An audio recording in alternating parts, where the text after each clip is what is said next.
now I'm moving us along chronologically to the Tang Dynasty, and I'm talking about a sort of a, I guess, much smaller issue comparing to what Donna just told us. And this is the Fubing system, and specifically the geographical distribution of these military garrisons in the early Tang. First of all, I would like to say a few words about the Fubing system. So this is sort of a signature institution of the Tang Dynasty. You probably have studied or learned about it one way or another. It was established in the Western Wei dynasty, and but it really became a national institution during the Sui and the Tang dynasties. And in the Sui and the Tang, the entire Fubing system was made up of several hundreds of fus or garrisons, and each garrison has around 800 to 1,200 soldiers. So these soldiers were not professional soldiers. They do agricultural work. They're farmers for most of their life, and then they provide military service during certain time of the year. And they serve from the age 21 to 60. So they serve in the military garrison for 40 years, and each military garrison recruits new soldiers every 3 years. And the next point is sort of a controversial one. Some of them are required to go to the capital, actually, and to guard the emperor, and that's why they are usually known as Wei Shi, or the guard to the emperor, and this is the source of their prestige in the early Tang. But when you look at the major military campaigns, they were actually, even in the early Tang, not the primary source of soldiers for the Tang army. They definitely did participate, but they were very rarely the primary component of any Tang major military campaigns. And then they were abolished around the time just before the Anlushan Rebellion and replaced by professional soldiers. And that's one of the reasons that we think that the Anlushan Rebellion broke out. So we know of these things because of the research done by several primarily Chinese and Japanese scholars, and listed some names here, and there are more people. But the point is that most of them did their work in the 50s, 60s, and 70s. So it's not a particularly trendy subject for people to study. You don't. It doesn't make you look good to say that I study the Fubing system. But I'll try to show you that it's actually still interesting.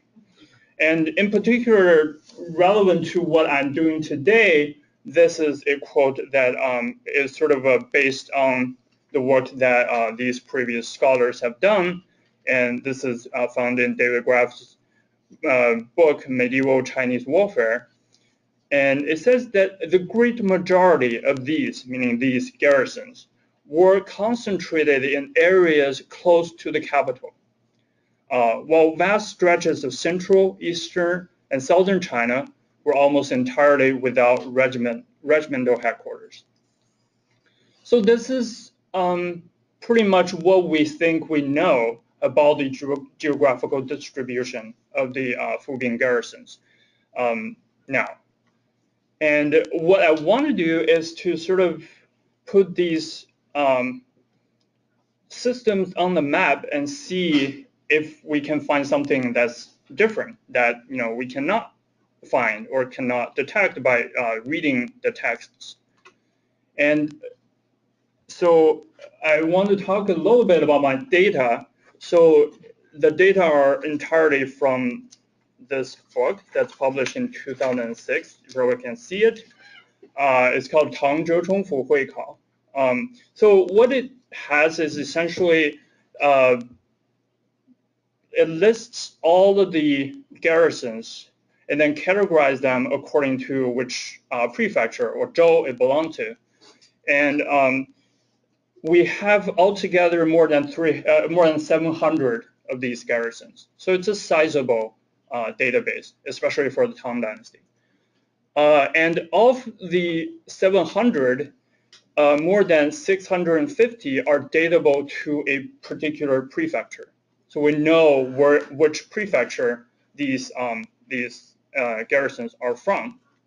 And then, and up to this point, I would say that scholars have sort of seen this. You can, if you have a fairly good grasp of Tang geography, you can sort of memorize most, or you can sort of know where most of the zhou or prefectures are from.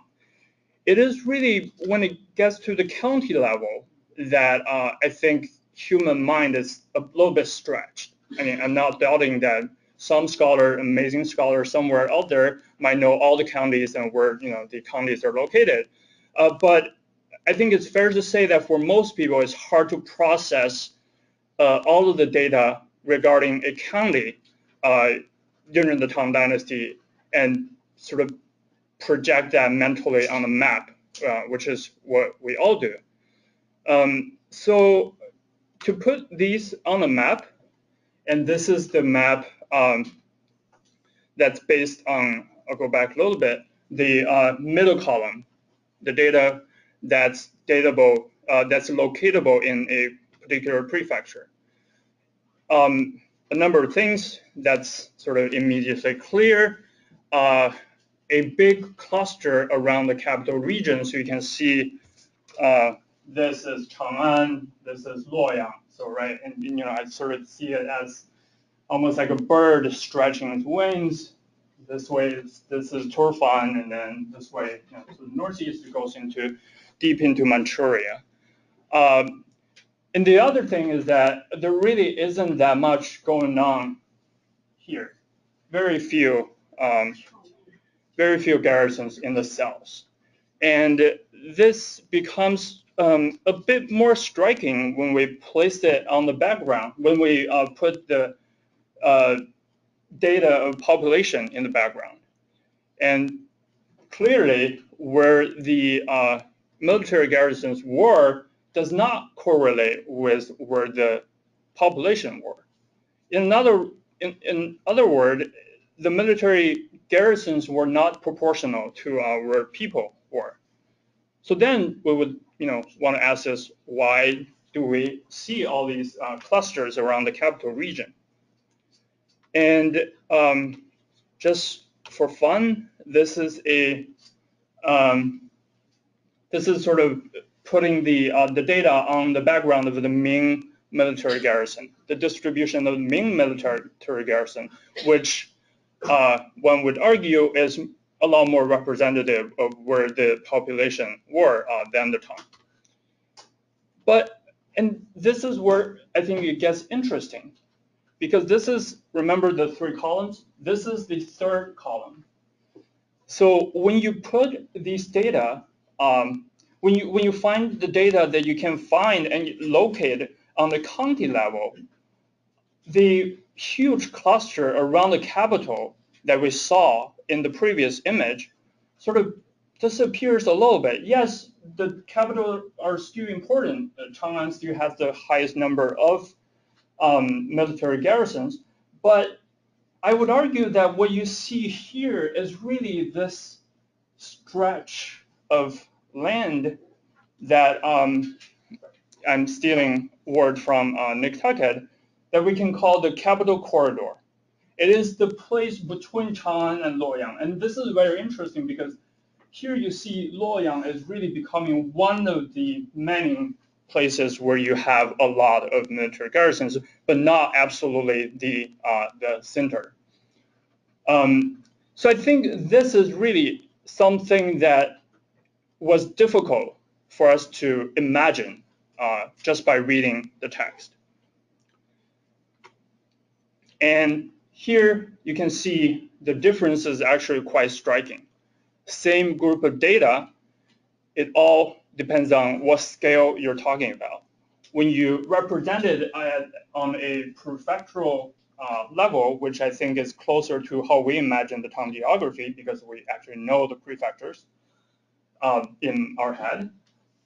You see the cluster around the capitals, but when you map it to a lower level, the county level, which is closer to where the military garrisons actually were, then that effect disappears. And this is sort of, I just wanted to zoom in a little bit and see where actually in these places are. And as you can see at the background, so here is the Qinling mountain, and then this is the Yellow River. Yellow River goes this way. And you would see that this is this sort of area that's like a triangle, the Wei River Valley, the Fen River Valley, and a part of the Yellow River Valley really accounts for, I would say, more than half of all of the military garrisons in early Tang. And the reason for that, I mean, there could be a lot of reasons, but if you remember, geographically speaking, this is actually one of the most famous places in Chinese history. This is the Xiao Mountain. This here is the Hangu Pass, Hangu Guan. So we talk about Xiaohan Zhigu, the solidity of the Xiao Mountain and the Hangu Pass. This is where Qin Shi Huang sort of drove into the 16th and conquered the rest of the country. This is where Han Gaozu did pretty much the same thing. This is also where Lao Tzu went west, supposedly converted all the barbarians. So it's a very important corridor. So here, I'm just going to go to some observations that we can sort of see from these images. First of all, like I said, it does not reflect population density. And then second, and I didn't really talk that much about it, remember the bird? You can see that there are really two types of garrisons. The inner ones are like the body of the bird, the head of the bird that sort of is around the central plain, the two capitals and Taiyuan. And then you have the outer garrisons in Guangdong, in Turfan, in Manchuria. It's hard to imagine that they're performing the same kind of functions.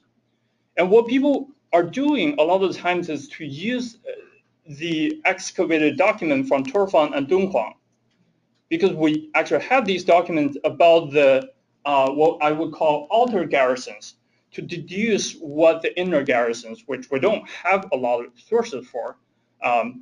And I think a simple map will show that that could be a very problematic approach. And then here, the third one is the importance of the Taiyuan region. I just want to go back here. So if you look at the Fen River Valley, and this is one of the things that I think had not really been pointed out, you see the garrisons lined up almost forming a path. And the end of the path is here, the Taiyuan region. And the importance of this place is, of course, as the origin of the founder of the Tang dynasty, right? And this becomes important in a little bit. And then the fourth one is, I talked about it. Instead of clustering around the two capitals, we see a cluster around the capital corridor. And I brought up his name, Niktaket, the destruction of medieval Chinese aristocracy. So in this book, he talks about capital elites. And then he says capital elites tended to serve generation after generation in offices of national prominence. Their counterparts in the provinces tended to serve occasionally and only in local offices. So this is a basic sort of distinction between what he calls capital elites and what he calls provincial elites. And then he said that no less than 98.5% of the extent appetite for national elites come from towns in Luoyang, Chang'an, or the zone in between, which is to say the capital corridor. And if you read the his book, especially the I think third chapter, he talks about the identity of essentially where you live and where you bury your family. So this is very much saying that the majority of the national elites are from the what we would call the capital corridor between Luoyang and Chang'an. So here we see interesting correlation that is probably not always intuitive. On the one hand, we have the early Tang military garrisons. On the other hand, we have the late Tang social elite. And they seem to occupy the same geographical space. So why is that? That's sort of the question that I keep thinking about. And then I think this quote does provide us a little bit of insight to that. So this is from the Cambridge History. Howard Welsler. He said that militia system, the Fubing, is usually assumed to have been officered by members of the old aristocratic families. Soldiers, both for the militia and those conscripted for campaigns, were supposed to be chosen from among the better off families. And thanks to tax and corvée exemption, service was considered a privilege rather than a serious imposition. So what this passage is saying that for the military garrison members, to be a military garrison member is not something that we think of as being sort of conscripted into military service, sort of deprived of freedom, and it was actually a sign of social prestige. Remember, it was those people who were serving the emperor. They were the guards of the emperor. Even though, in Mid-Tang, you will have noticed in the sources that that exact term became something that you use to curse people. That's when their social status drastically decreased, and then you would call someone 士卫 as a way to say, terrible things about them. But it seems that that case is a testimony to the fact that, at least in earlier periods, that word was or did carry a kind of positive meaning. So here, just to regurgitate, we look at the area, which is the capital corridor. We have the early Tang military garrison, and we have the late Tang social elite. This brings me to the final conclusion or question of the talk, which is how military was the Fubing system? Was it really a military system that represented where the strength of the Tang armies were, or was it also, at the same time, a representation of where the Tang social elites in the early periods were? That's all. Thank you very much.